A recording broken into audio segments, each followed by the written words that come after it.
জনাব সজীব আহমেদ ওয়াজেদ ক্ষমতার অপব্যবহারপূর্বক অসৎ উদ্দেশ্যে অসাধু উপায়ে গাতোয়ার উৎসের সাথে প্রায় ৬০ কোটি টাকারও বেশি মূল্যের সম্পদ অর্জন এবং ৫৭,৫০,০০,০০০ টাকারও বেশি অস্বাভাবিক এবং সন্দেহজনক লেনদেন করার অপরাধ অনুসন্ধানকালে প্রমাণিত হয়েছে।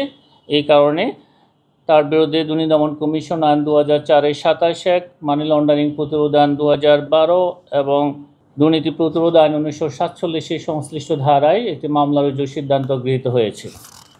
সব মামলার ক্ষেত্রে যেই তদন্ত প্রক্রিয়া যেভাবে অনুসরণ করা হয়, এই মামলার ক্ষেত্রেও একই প্রক্রিয়া অনুসরণ করা হবে।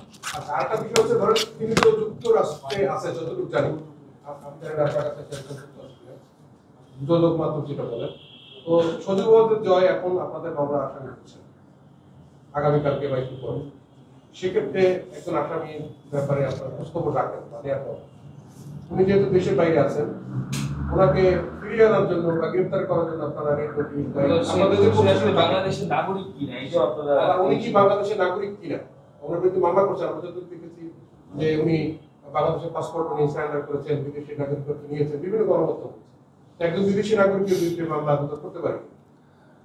আমার মনে হয় যে আমার আগে এই প্রশ্নের উত্তরেই ছিল, তবু আপনি যেহেতু জানতে চেয়েছেন সেজন্য আমি বলি যে তদন্তকারী কর্মকর্তারা অন্যান্য আসামিদের ক্ষেত্রে যেই ধরনের তদন্তকালে দুর্নীতি দমন কমিশন আইন এবং বিধিমালা অনুসরণ করে এবং প্রাসঙ্গিক যেই ফৌজদারি কার্যবিধির সংশ্লিষ্ট ধারা অনুসরণ করেই তারা তাদের তদন্ত কার্যক্রম সম্পন্ন করবেন।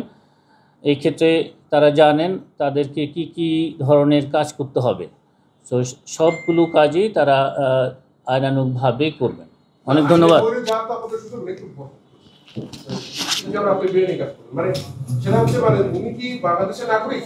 আমার মনে হয় কি যে এই বিষয়ে আমার আর কিছু বলার নেই। এরপরে তদন্ত শেষে আপনারা সব